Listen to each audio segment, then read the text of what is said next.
But I really don't have any regrets. I really don't. I've lived exactly how I've wanted to. I've tried my hardest every single time. I didn't win the matches that maybe I should have always won, but I really gave it my all. So that for me is enough.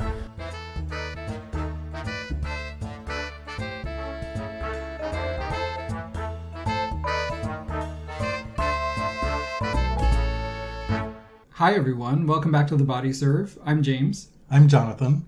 This is a different way of recording for us. The very first time that we're recording facing each other.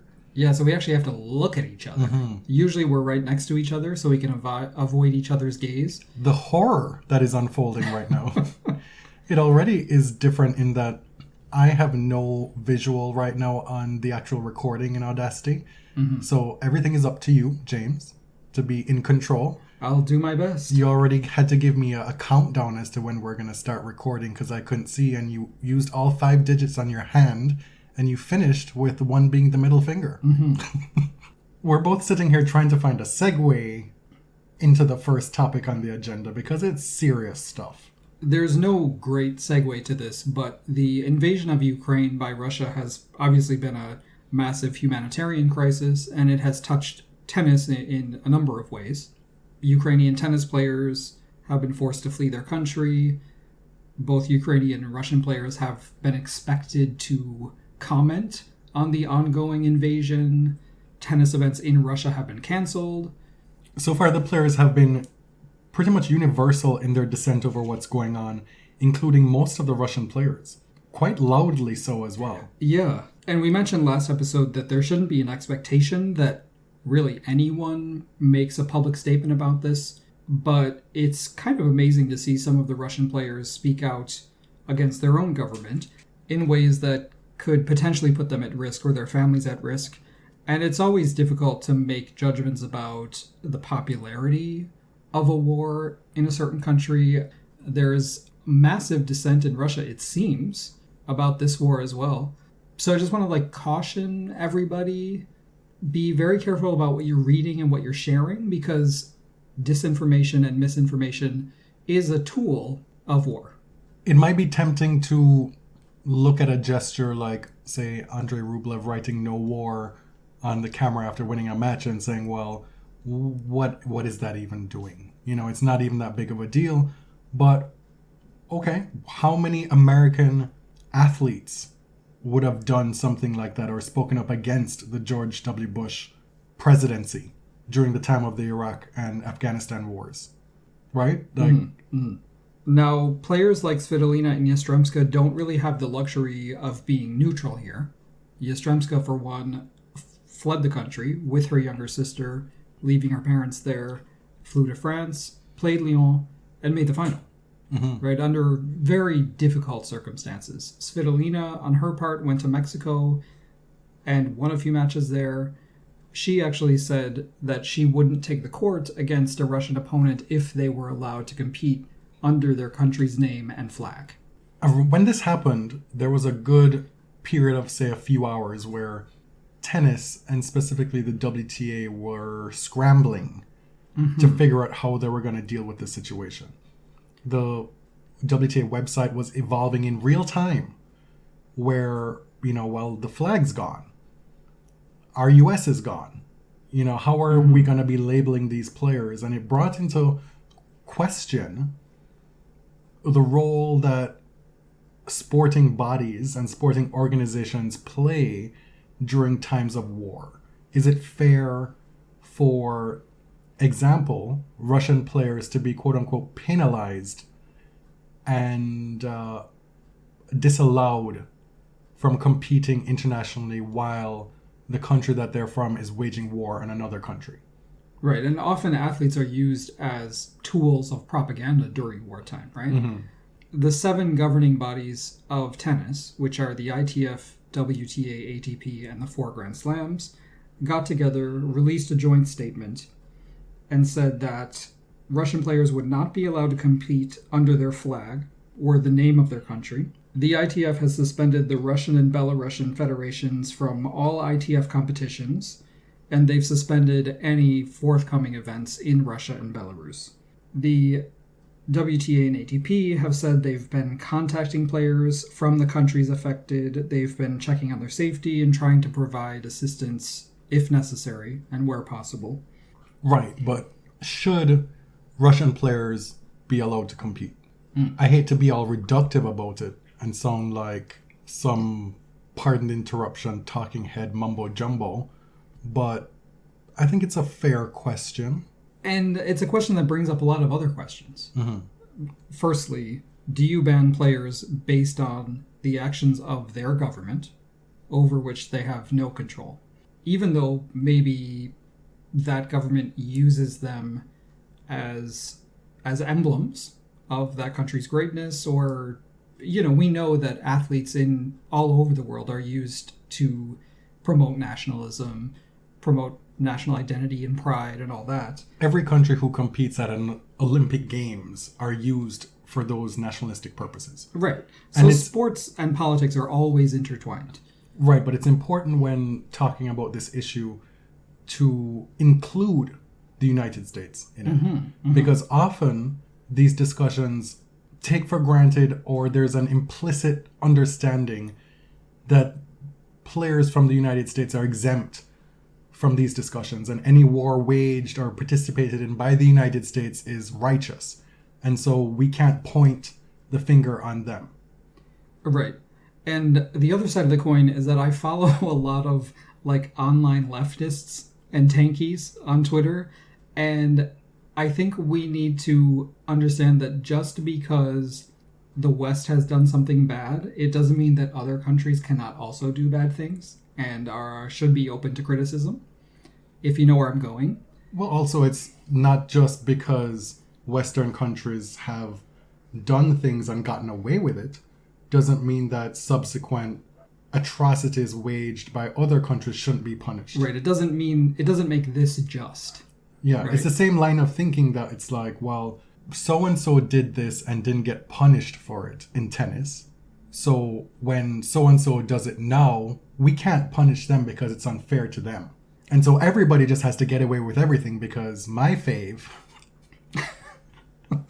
Yeah. And I don't want to get too deep into the geopolitical stuff because we are certainly not experts in this topic. Like, I have no strategic opinions about what should happen next. I obviously don't like what I'm seeing, and it's an awful tragedy on a large scale, but I kind of want to avoid the politicking. Yeah. But I guess where I'm going is that it's important to point out the double standards when you're punching up rather than punching down.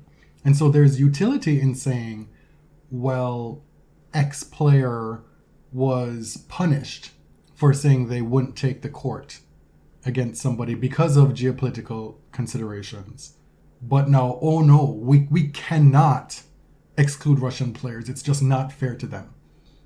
Because historically, it's black and brown people who get penalized in that way. And we tend to view things differently when it comes to white players and white people. And this is a thinking and a way of reacting that's kind of uniform across the world and across all aspects of life. I think that's something that has become even more clear to me by watching the situation unfold, not just in tennis, but the way Ukrainian refugees are being welcomed across Europe, as opposed to when wars waged against brown people forced their evacuations and nobody had their borders open. I saw someone talking about this on Twitter, that the refugee crisis is a crisis for Ukrainians when it's people who we perceive as white. The refugee crisis is a crisis for us, for the UK and US governments, when it's non-white people trying to enter the country, right? So there's like that power imbalance. And I know we wanted to avoid this, but criticizing how people from different countries are treated, like making black and brown people more free will make other refugees more free. It's not, do you know what I mean? Like, it'll make it easier to get justice, not less easy. So we should be talking about that stuff. But I know where you're going with, you know, I I don't think that Russian players should be banned, but I think it's an interesting discussion how it's been pretty uniformly accepted that they shouldn't, where it may not have been discussed like that were this another country or another culture. When we are potentially just a few degrees of separation away from nuclear war, right? A couple things falling out of place, being misaligned, a couple missteps, and we're there. That's the reality of this current situation. When that is what we're facing, if there is some utility toward finding a resolution in banning Russian players from international sport, why not have all measures on deck? I'm not saying that that's what should happen. I'm saying I don't know. But to your point, and I'm in agreement with you, I don't know enough. And the situation is so volatile that I think it's kind of foolhardy to say definitively that this is something that should not be on the table. I don't know how we come to that agreement. And I suspect that part of that has to do with, well, these are people we consider to be white. You know? So that leads to the next kind of general question is, would banning athletes have a measurable effect on all of this? If a government uses athletes to bolster national pride or create propaganda, personally, I don't think it will. Like, this is a massive crisis. This is an ongoing invasion. If Russian athletes can't play tennis, I don't think that's going to change a government's actions. Following that, what's the point? What would be the point of banning athletes? I tend to agree with you, but I also don't know for sure. Oh, sure.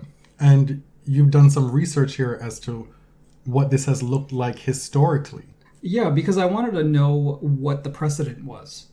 And the only thing I could really think of was apartheid in South Africa, because, you know, there were pretty widespread condemnations in the West, in the global North, of the apartheid state.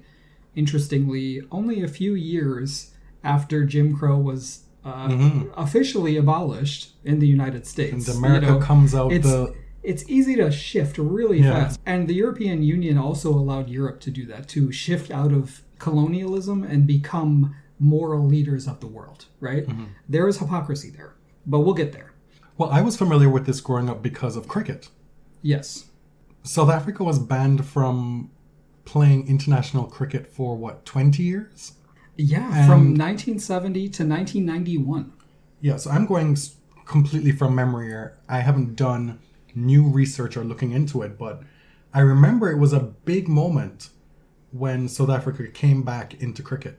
And on a local level, being from Jamaica and being a lover of West Indies cricket, I grew up with stories of famous, talented, super, really good West Indian players being banned for life because they participated in a so-called rebel tour of South Africa.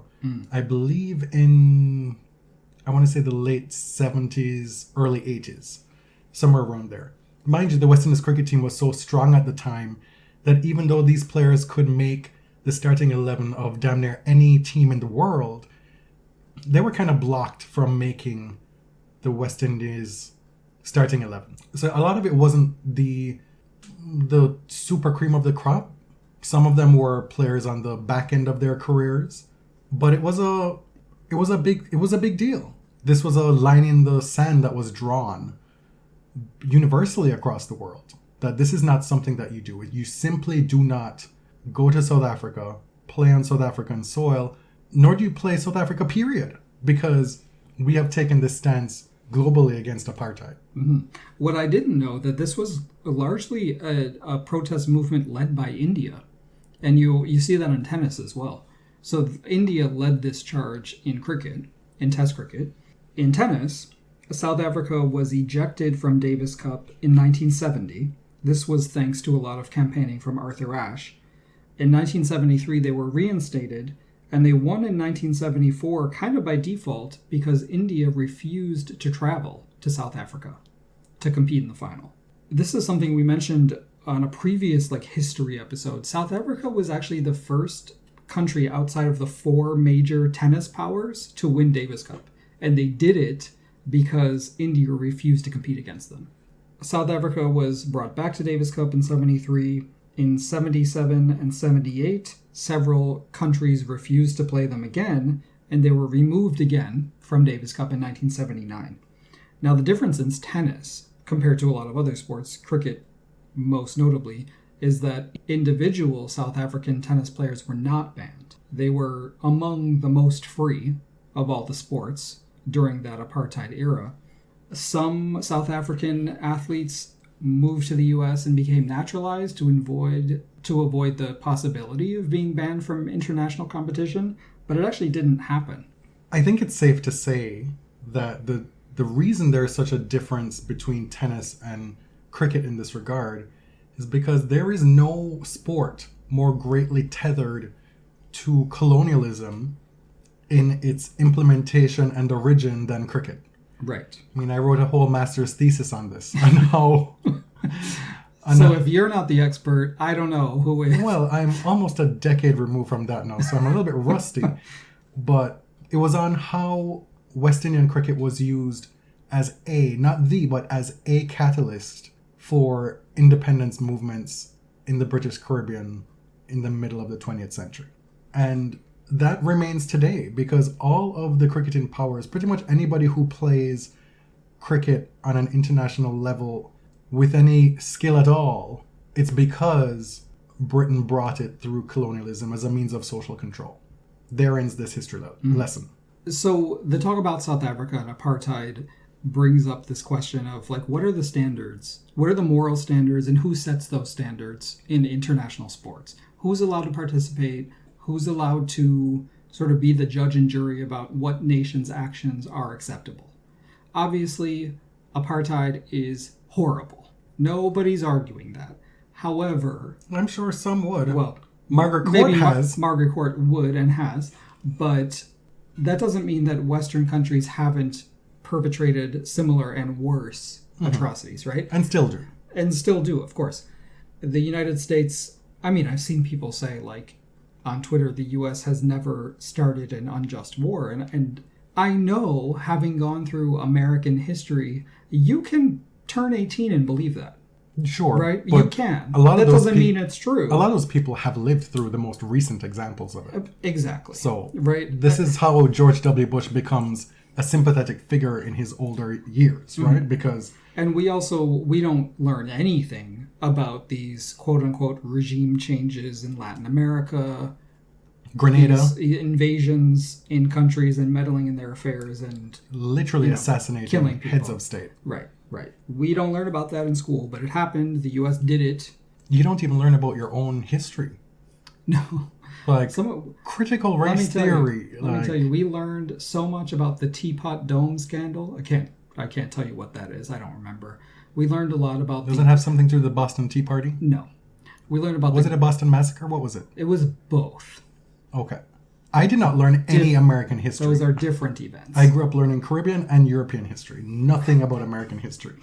Anyway, the point is that tennis was founded by the traditional colonial superpowers, right? Tennis was basically invented and institutionalized by the United Kingdom, the USA, and France, plus Australia. At the time that Wimbledon was established, that tennis was becoming an institution, those countries were colonial powers, right? So as in geopolitics, as in tennis, those countries get to kind of deem what is moral and what is not. And so I say this to kind of express, like, who gets to say who is banned, which athletes get to play. And again, it's not to say that the actions of the Russian government are just, because they're most certainly not. But we have to hold up that same scrutiny to everything. Yeah, I do not have any answers definitively one way or the other. I just think it requires a little bit more interrogation and consideration is all I'm saying. And looking at how we get to the conclusions that we've gotten to, which is what you just talked about. That was a nice little... I'm bad at the conclusions, so thank you. You know, one time I submitted an essay in grad school with literally no conclusion. I got to the end and I was like, fuck it. I'm done. We've all done that. So many of, specifically my undergrad essays were, I've done a lot of heavy lifting, and how dare you expect me to summarize this in one paragraph? Like, if have you not read it? If you want to see the summary, read it. Like, anyway, moving on to some greener pastures, the WTA has a new title sponsor, Hologic, which is a global medical device and diagnostics company that focuses on women's health. And a hat tip to Stephanie Livide, who did a lot of the reporting here for tennis.com. The WTA hasn't had a title sponsor since Sony Ericsson, since that deal ended in 2010. So that's 12 years ago. And when you think about the WTA being the largest, most prominent, most rewarding financially sporting organization for women globally, that has such a historic origin story that's been around for 50 years. That's kind of crazy. Yeah, I didn't realize it had been so long. That's a lot of money left on the table, right? To not have a title sponsor. That deal with Sony Ericsson was worth about $15 million per year. And based on Stephanie's reporting, on Christopher Clary's reporting, this deal is worth significantly more. We don't know what exactly. It also comes at a time where the WTA might be struggling a little bit financially because of its stance that it's taken against China, specifically with the Peng Shuai situation and having pretty much the entirety of its fall schedule wiped off the calendar because of it. You're taking that principled stance while you already don't have as much money in the coffers as the ATP. It takes some guts. And, historically, throughout the run of this podcast, we've had a lot of folks respond to some of the things that we've said, to chide and deride the WTA as not having done enough. Why don't you do more? Why don't you do this? Why is this so poor? Why is that so bad? Relative to the ATP, right? Their spending power, what they're able to do. But this is part of the reason. And it's not just because the WTA is not doing due diligence. If you are a supporter of women's sport, you know just how difficult it is for women athletes to be taken seriously.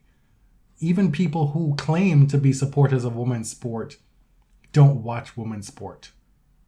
It's a lot of lip service. Yeah. We can't just take the stance that the WTA is not doing enough writ large without us ourselves doing the most we can to change the bottom line from the ground up.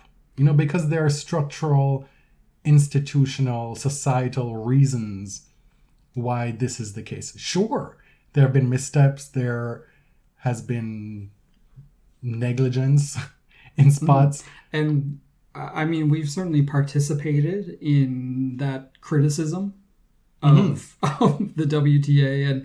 And the point is, there's more. There's always more. If it's one thing we've learned, I think I can speak for you while doing this show, is that there's always more going on beneath the surface that unless you just don't know the full story. Right.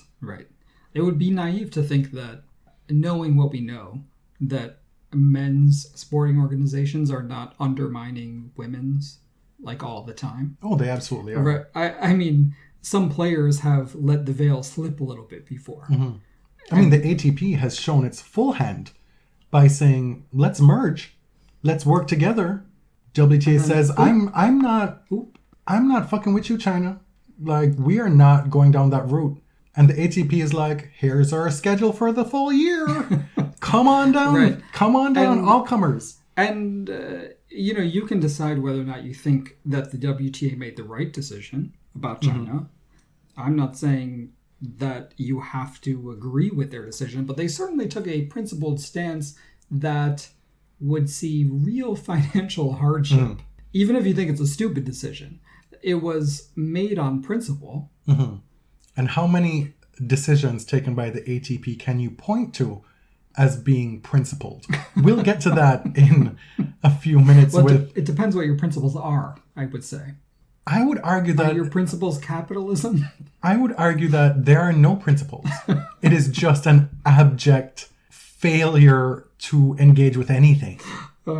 So going back to this Hologic deal, as you may know, the original title sponsor of the WTA in 1973 was Virginia Slim's Cigarette Company. Those are those very luxurious, long cigarettes that were marketed toward women. I knew women growing up, older ladies. Are you talking about your grandma? No, she did not smoke Virginia Slims. But I knew some older ladies who smoked those, made them look very cool. There's a famous photo in your family's photo album. Let's not go there. Where grandma is holding you in one arm and in the other a cigarette and a cocktail. Yes. Yeah. You know, it was the 80s. What's the worst that could happen if some ash got into your bowl cut? I was too young for the bowl cut, okay? This was pre-bowl cut. So there is a full circle feeling about this deal because the WTA started with a cigarette company. 50 years later, now they've teamed up with diagnostics and women's health company. It's kind of cool, right? In that same spirit of nostalgia, the president of the WTA, Mickey Lawler, says they're working on a campaign called You've Come a Long Way, Baby. I'm excited. Yeah. Nostalgia is the thing. Nostalgia has been in for 50 years, okay? And you know but Billie Jean will be out here selling the shit out of that. Until she's dead, Billie Jean King will be promoting her story and the WTA story. They're interchangeable. Lawler also says this deal is going to allow them to keep prize money equal to the men at the top tier events and also increase prize money elsewhere. Now, we know that WTA prize money is only equal at those premier mandatory events. It's not all of those WTA 1000 events, unfortunately. And at some of the lower level events, the 500s and 250s, where there's overlap, the women's tends to be significantly lower than men's. Part of that is that the WTA just did not have that kind of money in its coffers. Part of that is tournament owners, sponsors, etc. You want to talk about the principle or lack of principle involved in the latest ATP decision? No, we have to talk about perhaps the most exciting development out of this Hologic deal.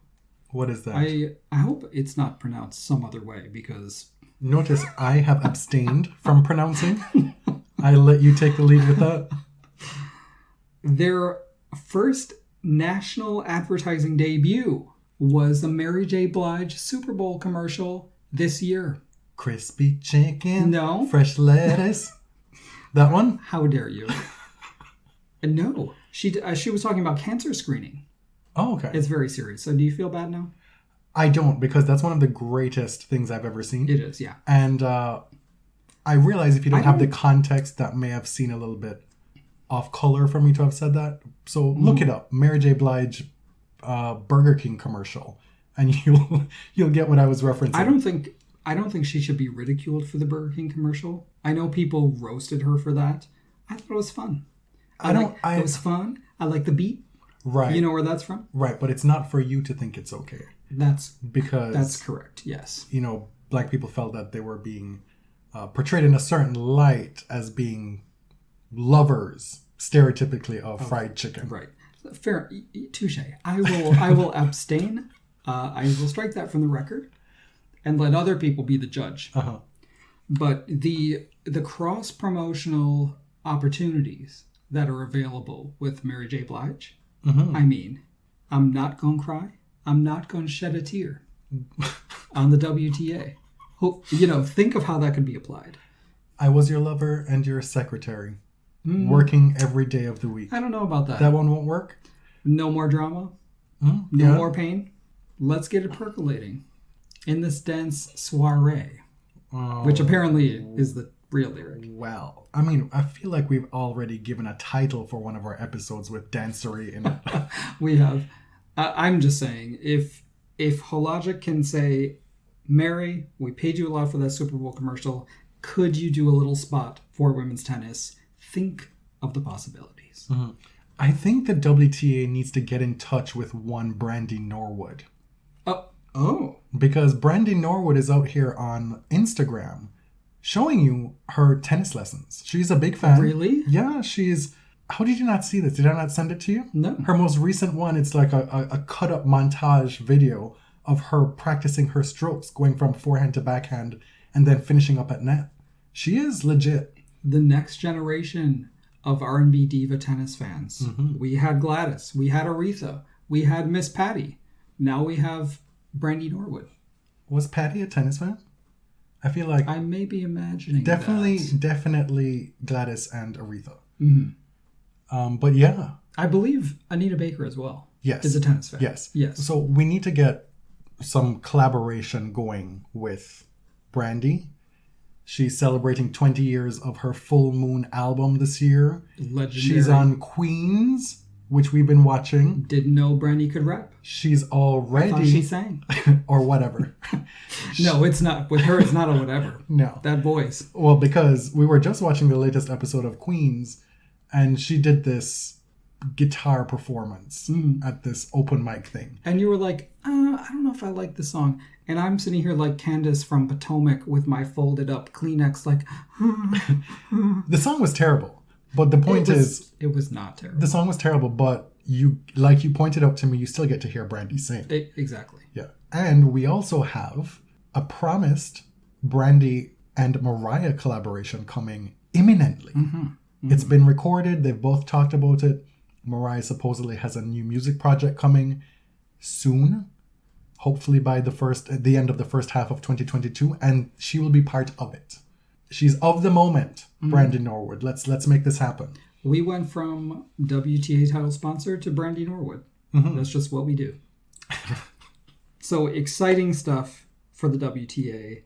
Let's talk about some less exciting stuff. We have been waiting with bated breath about the decision on Sasha Zverev's potential additional fine, suspension, punishment, whatever. There was most definitely no bated breath. Your breath was not bated. There was no bated breathing. It was just regular breathing. Because this is what I expected. I believe I even said as much on air on one of the episodes. You did, yeah. We're going to get some suspension, provisional bullshit from the ATP.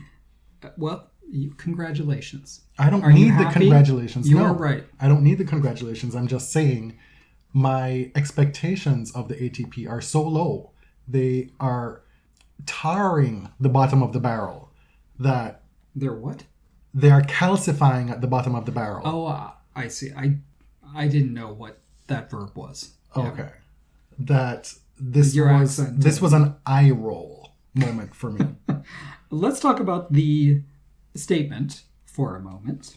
The statement is just a masterclass in like diversionary tactics. Quote, as a result, Zverev has been issued an additional fine of $25,000 and a suspension for a period of 8 weeks from any ATP-sanctioned event. However... This is such bullshit. You do not state something so definitively like this has happened, only to then walk it all back. I read it and I was like, okay, yeah, here comes the provisional suspension bullshit. Only to find out that the fine was provisional too. However, the fine and suspension are withheld on the condition that over a probation period ending the 22nd of February 2023, the player does not incur a further code violation that results in a fine for ... unsportsmanlike conduct or verbal or physical abuse of an official, opponent, spectator, or any other person. That's a big if, a big but. Mm-hmm. I could not believe the way this was written. Do you know that doctor from Arrested Development that always shows up when George Bluth was in the hospital? No. He comes back and he's like, I'm so sorry, but we've lost him. And the family goes crazy. And they're like, yes. we literally lost him. Like he escaped. That's exactly what that was. John Wortham had a good way of describing this treatment in saying, I'm going to give you to the count of 5 to get your act right. You know, that parenting style? Oh, right. Like I'm counting down from 3. Yeah, I think 1.5, 1 3/4. Yeah, pretty much. Wertheim blasted this decision in his mailbag today. He was more forceful than usual, I would say. He did point out that the ATP is not a league like the NFL or the NBA. ATP players are not employees of the organization, that it's a co-ownership between players and tournaments. However, the organization still has the right and indeed the responsibility to set standards of behavior. They set rules, they set punishments. There's a whole rule book, right? That governs how the ATP can levy punishments. They say that they're following precedent, right? Quote unquote precedent. Yeah, because other players have done awful things at umpires and have also not really been punished that badly. Does that make it right? I mean, this is not the Supreme Court, guys. No, but the Like, the most even comparison, I would say, is Nick Kyrgios for what happened in Cincinnati 2019. We were there for that. Right. And so he was called given... Fergus Murphy a potato. He went back into the tunnel to have this violent outburst. So it was different because he didn't direct it at the umpire. Correct. I mean, to be clear, Zverev's is exponentially worse than what Kyrgios did. I'm talking about the precedent here in terms of how the ATP is claiming they're handling this. And to my mind, it's worse, way worse. But I would argue that the punishment meted out is less. It is. Because if you recall, at that time, the ATP decided that not only am I going to provisionally suspend you, put you on probation, whatever, all that stuff, fine you, but I'm going to mandate that you need to see essentially a therapist and that you work on stuff in the off season and that you do all this stuff to come back a better person, because there's nothing that tennis authorities love to do more than to moralize about black and brown people's behavior in tennis. Right, but where is the moralizing about Zverev's repeated egregious behavior? Right, and I want people to realize and remember that this is not... You may see the video going around. It's not just what he did after the match was over. It's what he did when the moment in dispute happened in that third set tiebreak as well. There were two separate incidents in that match. And I can't tell you how many F-bombs he directed at the umpire for verbal abuse alone. And then he did that with his racket. Right. Did that and then went back and did it again. So there were actually kind of three different incidents. Nick Kyrgios was fined $167,000 in Cincinnati. And they would argue that that was based on previous infractions. Accumulated infractions. They actually fined him. Part of that fine was 10% of his earnings for the year. That's how they came up with that number. The point is, this is really embarrassing. This is embarrassing for the sport. In any other sport, the player would at least be forced to sit out a bunch of games. And in tennis, the equivalent would be, okay, you can't play the next tournament. Just last night, Domantas Sabonis for the Sacramento Kings had an incident with a referee in the NBA, and today he was swiftly given a 1-game suspension. I mean, I don't know exactly what he did because I didn't see it, but this type of stuff is handled swiftly in other sports, whereas the ATP has to wait for folks to make a stink about it on social media before something happens. Another similar incident is David Nalbandian kicking one of the, I guess, wood panels on the court and actually injuring one of the lines judges. We don't actually know what the punishment would have been because he retired. That was his last match of his career, right? Daniil Medvedev has had some incidents with umpires. There are other players who have put their hands on umpires in maybe less threatening ways, but also like not okay. It just seems that the umpire is not protected by tennis organizations. And the reason why we can't make direct comparisons to what's happened in the past is because this stuff is escalating. This is not happening inside a vacuum. These are, if not repeat by the same offenders, repeat incidents by different players, and they keep getting worse. So you say, well, Karolina Pliskova did this and she didn't have this happen, da-da-da-da-da-da. Okay, but multiple things have happened since then with other players, and this was way worse than that. So the punishment now should not be akin to what happened then. You can't say that. Right. And also, okay, establish a new precedent. Yeah. As I said, this is not the Supreme Court. Exactly. Right? And also, what is important to you? Is it protecting Zverev at all costs? Because that's what it appears. That's a rhetorical question. I don't know if that's the point, but that's what it looks like. Is it protecting all your little boys and men's at all costs? Because it's not just Zverev. Do you have any desire to protect umpires and have them feel safe in their workplace? Do you have any? Because this is your chance to nip this in the bud, to say once and for all, we are not going to put up with this. Because I guarantee you, if you make an example of somebody, it's going to stop. Yeah. It's as simple as that. And obviously, players have a lot more bargaining power in this arrangement than umpires do. And umpires are a mix of employees and independent contractors. And it's not like umpires are just going to organize en masse as a bargaining unit and strike. And the onus shouldn't be on them to take action here. Thank you to Victoria Kesa for giving us some background knowledge and info kind on of that. explaining, the employment relationships and stuff. But, why should umpires have to withdraw their labor to establish some kind of safe working condition? I realize that's how a lot of labor movements have started and have changed laws, but this is a major sport. It's just embarrassing all around. Right, but your employers have essentially told you that you are disposable. That Well, you're already in a precarious working environment, And if safety-wise, and job security, period.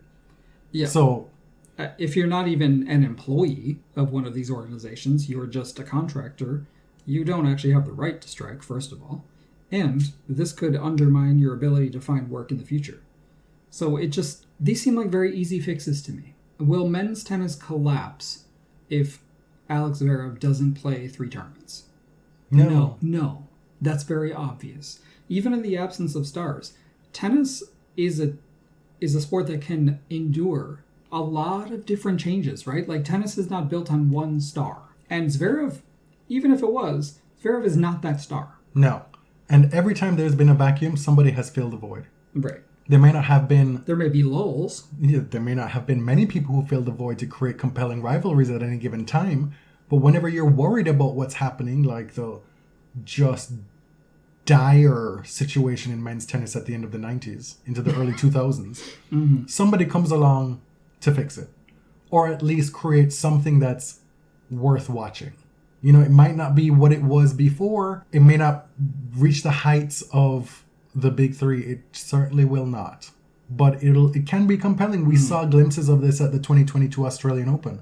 Set aside Nadal. Even if Nadal hadn't played, there were still interesting men's matches. The ATP can survive without the big 3 if the ATP makes the proper investments and decisions about its future. And we are here to say that that is not Alexander Zverev. Well, I think they think it is. Just based on the organization's movements over the past few years, I think they've invested a lot in him, and they believe he's the future.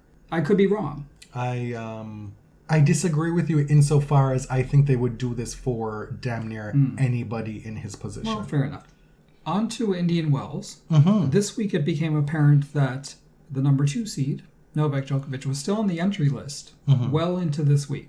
This whole situation really had people's heads spinning in their reaction to it. And to an extent, I don't blame them after what we went through in Australia, right? Because the first reaction is, not again. That was my response. Not this. It was an audible groan up here in Toronto, Ontario. And the thing is, like, people were thinking, is he going to pull another stunt? Is this another stunt? Well, that was one reaction. Because in the days leading up to it, Ben Rothenberg started tweeting we're X number of days, X number of hours away from the draw, and Novak Djokovic is still in the draw. He hasn't withdrawn. And you were like, okay, Ben, you're doing a lot here. Right. Okay, let's simmer down a bit. But then it was maybe you know something I don't, because he remained in the draw. Not even you know something we don't. It was like you expect this to just be handled. For Novak, who is automatically entered into this tournament, being Indian Wells. That's just the way it works. To be on top of it, to be able to have the wherewithal and the cognizance to not have this chicanery unfold. To be like, well, tomfoolery. My tomfriggery, as I like to think that I have coined that now because I googled it and I didn't really see any other. I think you have coined it because I've never heard it. A mashup of tomfoolery and friggery. Yes. Mm-hmm. I just thought that perhaps given the international debacle that unfolded with his middle of the night trip to Australia and the just hard to believe scenes that unfolded in the following week, that he would have his people just withdrawing. That this should never have even been a thing. The tournament should never have even had to issue a clarification as to what's going on. I mean, it's wild. It is. And so one line of thinking is that, okay, there is actually a penalty for withdrawing from Masters 1000 events if you don't have a medical reason, like if you're not injured. So there's a ranking penalty, and you can be suspended from a subsequent Masters event if you pull out of a Masters 1000 without an injury, and if you don't submit to a medical exam or you don't do the promotional activities. But you can only do those things if you're on site, right? So if you're out of the country and you pull out and you've qualified for this, you're subject to the penalty. So my first question was, would the ATP levy this penalty against Djokovic? No. Even though he cannot legally enter this country. Right? We have seen the things that the ATP have had just cause to levy sanctions for, and they will not. But the way the rules are written, it's very clear. It's Sure. not like optional. That's a rule that many people don't even know about. Right. So I guarantee you that was not on the forefront. But Leylah Fam knows about it. So I said, well, let me do my due diligence and look up this rule and understand it. Okay, but the tournament didn't even know what was going on. They came to social media to say, hi folks, we don't know what's going on. We've reached out to these folks and we have not heard. So if this were a concern, these are discussions that should have been happening behind the scenes to the extent and the point where Indian Wells knows about it. Yeah. And I can't imagine that the tournament is super pleased about this development, because the draw has been made and now there's a hole in it, and Grigor Dimitrov has to fill the slot of the number 2 seed. Great for him. Not exactly fair for anyone else. Mm-hmm. For the lucky loser who would have gotten that spot. For let's just say this isn't Craig Tiley, okay? Let's start there. Meaning what? As in, Craig Tiley and Novak are close. They're friends. Craig demonstrated throughout January that he was willing to jump through hoops and go as far as, I want to say, misrepresent what happened in order to get Novak into Australia. Okay, but I'm saying... He was walking over hot coals for Novak. Right. Indian Wells, not going to do that. Okay. The inaction on Djokovic's part to withdraw from this tournament in a timely manner has created that vacuum for those thoughts to run wild. Which to is exist. Exactly what happened Yes. in November and December, as he's like, oh, I'm just going to leave you in suspense. But I think the charitable view here, and to be clear, he does not deserve this charity. But the charitable view is that this was just negligence, straight up negligence, not reading an email, not writing an email, Okay. But the fallout from it, I think that's the most logical explanation for this. Thinking perhaps that, well, I can't come here, y'all should know I can't come here, just deal with it. Fair enough. I think that's a distinct possibility. But again, if I'm in his position, having to contract the BBC to help me out from a PR perspective based on the fallout from Australia, this is something that I'm dotting my I's and crossing my T's. You just spent all that money on PR. It's such an unforced error. To be very clear, I'm not mad about this. No. Right? Mm-hmm. I'm sure it's unfair to some players in the qualifying draw, but a lot of things about tennis are deeply unfair. This is just more like confusion. Why did you allow this to happen? Because he said in that interview with the BBC that he's willing to miss tournaments over his vaccine stance, But what he's telling us here is that, yeah, I will, but I'd like really prefer not to. Like, I have a heavy preference not to miss those tournaments. See, this is the thing, right? Because is it this grand principled stance where you will sacrifice everything at this altar, or is it? I don't know. I don't get it. I'm being charitable here in saying what I've I'm said. not. Yeah. But I'm saying that's totally fair.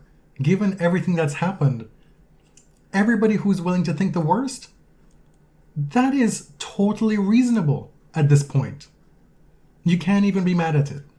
Of course, some can be mad at it and will be, but it's so unnecessary, such an unforced error, and tennis does not need any help in looking more amateur and delinquent. His tweet today was another unforced error. He tweeted, quote, "While I was automatically listed in the at BNP Paribas Open and Miami Open draw, I knew it would be unlikely I'd be able to travel. The CDC has confirmed that regulations won't be changing, so I won't be able to play in the US. Good luck to those playing in these great tournaments." See, now, Okay. mentioning the CDC here, and also in the tournament statement mentioning CDC guidelines, that's where people are then making the leap. Well, is he actually trying to pull a stunt here? Like, is he waiting to the last minute for rules to change or whatever? What was going to change between Tuesday and Wednesday? You could have made this decision before the draw came out. Yes, that is the deadline. It has to be made before the draw comes out. Yeah, You're well within your right to wait up until that moment, because in these COVID times, rules do change very quickly all the time. I mean, if he wanted to wait and see if that was going to change, perfectly fine by me. But you do not let the draw come out and have this confusion happening. And then try and pass the buck that it's somebody else's fault. I was automatically listed. You've been playing this sport for, 16, 17 years? That's how it works. Mm-hmm. You qualify based on ranking and you are automatically on the entry list. You have to pull out if you don't want to play. I just found that whole thing just rang very false. Mm-hmm. Anyway, enough about that. Also pulling out, Ash Barty, your number one seed. She does not want to play on hard courts in the US. Period. She issued a statement saying that she has not recovered physically from her run to the Australian Open title, that she hasn't been able to practice, and she's not where she needs to be to play this way. And people are like, girl, you won every match 6-2, 6-love. Like, what's going on here? It's been a month. It's been a minute. Right. But as a professional athlete, they're not here to be our playthings. Right? They can choose where to play and where not to, and accept the penalties if those come. Mm-hmm. And if these tournaments require a medical reason, that's the medical reason given, whether it's real or not. You need a reason, right? Right. So to Novak's credit, he could have easily said, "Oh, my leg hurts," and that would count as a medical reason, right? Not even necessarily credit, but he could have said that, and that would have been fine too. It would have been like, "Well, we know you don't have the vaccine. That's why you're not coming." But at the end of the day, nobody would have batted an eye. But in that sense, he is standing on principle, is what I'm saying. To just give a little, wow, give the least. That is the charity that you give on this episode. That's it. Yeah. So I can't lie. I was a little disappointed that Ash has pulled out of both. Mm-hmm. She's a former champion in Miami. She's your number one player. Number 2 seed, Barbara Krejcikova, had a real shot at number 1, which, would throw tennis into absolute chaos. She might be forced to get another kit at that point. Right? So Krejcikova has also pulled out. Also after the draw was made, with an elbow injury. I would like to say, following this, back to this Novak story, following this in the last few days, I was like, has he withdrawn? Scrolling through Twitter, has he withdrawn? Asking people, has he withdrawn? I would have appreciated an account like, did Marin Cilic win? Has Barbara Krejcikova gotten a new kit? And for them to just tell me yes or no. That would have been helpful in the last couple days. I saw a new account called Did a Lesbian Win? Oh. Really appreciate that. Mm-hmm. Love it. Has a lesbian been beaten by Petra Kvitova been formed yet? I think it's deeply intertwined with the Kvitova beef. This is not to say that Petra is homophobic. No. It's just an ongoing joke on tennis Twitter that she seems to bring her best against the lesbians. I don't know who made that observation at one point, but it's become a thing. But back to Ash here. We can't celebrate the way that the Williams sisters moved through the tennis world and were much derided in the moment in the mid-2000s, and now celebrate that it was wise to now look at Ash Barty after how her career started and do the same thing to her in 2022. Mm-hmm. I don't think that's reasonable. Mm-hmm. And the same goes for someone like Naomi or really any other top player who wants to plan their schedule that way. The WTA would really prefer that you play a lot of WTA events. Mm-hmm. That's clear. But as fans, sure, you want to see your faves, but like you also want your faves to have longevity. You want them to be well-rounded, have other interests. If they don't play a full schedule, what are you going to do? If you can't get your world number one to play regularly, that is a problem for the WTA. Not that it's their fault, but it's absolutely within their right to feel aggrieved by it. Right? You want your top players to support the tour level events, not just at the Grand Slams. Yeah. The survival of the tour depends on these players turning up at multiple events repeatedly and consistently throughout the season. Mm-hmm. We are also still in the middle of a pandemic. Ash Barty was on the road for 6-7 months in a row last year, not being able to go home. Maybe she doesn't want to do that again this year. Right. Rules are a little bit different, but it's still challenging. Mentally, emotionally, it's still challenging. She's somebody who had to take a break from the game at 16, 17 years old. Didn't know if she wanted to continue playing.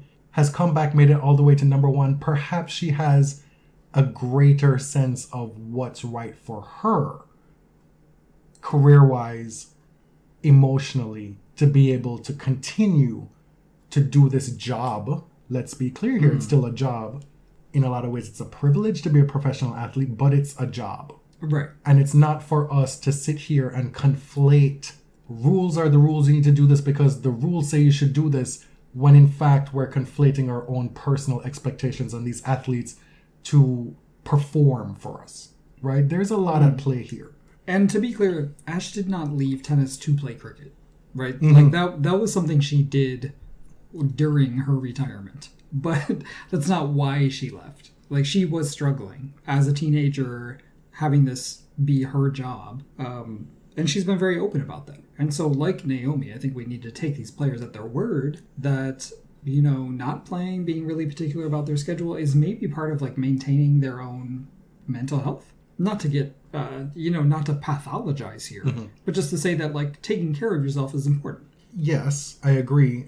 It's also better to give grace and the benefit of the doubt than to immediately chastise. Mm-hmm. Unless which is the opposite of what we were doing 10 minutes ago. Unless you are a multiple offending male tennis player or just a man in general. Men tend to not deserve benefits of the doubt. Wow, the 3 strikes rule. Do you hear that? The what prison, am I? the what prison is that industrial word? Complex. What is that word that it's going to be levied at me now? Misanthrope? What am I? A misandrist. A misandrist. Mm-hmm. That's what I am. Which is not actually a thing, but yeah, right. I should hope the men's rights activists stay away. I will say that like hating men is not even that interesting anymore. It's so not. It's like not. This is 2022. Like men have deserved to be hated for centuries and weren't. I'm saying that like that's not what I'm saying. Like uniformly saying men suck. Like it's not that interesting. You have to rise to a higher level of analysis. Do we? At this point. Does the discourse have to be higher? Yeah. Oh my god, somebody said you were like evincing a late 2010s version of social justice warrioring. Me? Yeah. When was that one? I don't know. It was one of these troll responses to one of your threads or something. I mean, late 2010s. It was not that long ago. No. Anyway. I mean, I've just had a lot of stuff levied at me lately. I can't keep straight. Can't keep it straight. I've been guilty of digital blackface lately too. Yep. Do you want to go there? Or? I don't. Okay. Because anyway. ultimately it's none of anybody's business for you to sit there and make a judgment on what somebody is Yeah. based on what you think they look like. It's It's an very- interesting choice. Leylah Fernandez has defended her title at Monterrey for her second career WTA title, beats another breakout from last year, Camila Osorio, who has settled on just the two names. Shout out to TikTok Tennis for their little interview snippet segment thing that they did with Camila at that tournament. You really get a sense of her personality off the court, which kind of matches her personality on court as well. Kind of a delight, wouldn't you say? The man behind TikTok Tennis has been doing these short interviews with players, which are great. He's also trying to come for my pun crown. Oh, Yeah. you have a pun crown? That sounds so weird. I love writing punny titles, whatever, but Oh, like with the titles of the episodes? yes. Okay. I still think you are undefeated. He may try, but he has not taken you down There's just room. yet. There's room for everyone. He's keeping you honest. He's keeping you on your toes. So TikTok Tennis, literally you can go to TikTok and watch these like minute-long videos on TikTok if you are on TikTok. And after the pandemic, if you're not on TikTok, what are you doing? I mean, that's all you do now. You make recipes and cook for me based on what you see on Yeah, TikTok. You make a mean sesame chicken now. It's restaurant grade. Restaurant It really grade. is. Thank you. So back to Monterrey. Leylah wins the title. There was a very weird moment late in this match. It's 5-6 in the third set. Deuce. The lights flicker in the middle of a point. Osorio won that point. Leylah asked for a let. The umpire did not grant a let. And so now we're at match point for Camila. The lights are like still half on. Something's going on with them. So the umpire said, okay, players, let's wait. Let's pause until they fix the lights. Apparently the lights had to be shut off for a while to cool down or something. And so there was a 15-minute suspension at match point for Camila. In the final. In the final. They come back. Leylah wins the next 3 points of that game to get it to a tiebreak, and then wins the tiebreak 7-3, wins the match. All told, she saved, 5 match points? Yes. And I guess some people on tennis Twitter feel that Leylah is a complainer or a bad sport. If the lights are flickering during a point, I'm complaining. Period. Like, that's it. I'm going to ask for a let. Does that make me a Karen? I can't speak to Miss Leylah's situation, but if you're asking me to imagine you as a tennis player, I think you most definitely would be a Karen on court. In Ostapenko, perhaps? No. A Serena? No. You're Pick not gonna like it. an analog. You're not gonna like it. Give it to me. More like a Wozniacki. Wow. That is so beyond the pale. Because while I think Caroline presented herself as, really erudite in her arguments, in her legal So you're saying arguments. that I'm not. No, I think the difference would be that you would actually be very learned and being able to But get to the heart of the matter, but you may present yourself in the same way. I would never say, have you gone to school? Okay. I Yes. would never demean someone like that. Agree. But I think you would take a more academic route about it, provided you're able to keep your temper in check. Right. Like, build a case methodically, Yes. like Meredith Marks Yes, on the absolutely, Salt Lake just City like that. reunion. Mhm. I don't know that I have the self-control to build a case. That's why I'm saying I'm probably more like a Serena. I can't imagine you as a 23-time slam champion. I'm just going to say, You know I what? don't think you have the talent That's for it. totally fair. In anything. In any field. A shout out again to Stephanie Livaday, who's writing for tennis.com, who also wrote a story about the lack of WTA events in South America. This came about because we've just had the Colombia event. Camila Osorio is a native of Colombia, and last year was able to use Bogota as a real springboard for her career. But there is only currently one WTA event in South America. There's 4 on the ATP side, which is not a ton, but those Argentinian events on the ATP side have really helped create this funnel, like this pipeline of Argentine men's champions. We got an update on the return of Roger Federer in the last week or so. Well, since our last episode.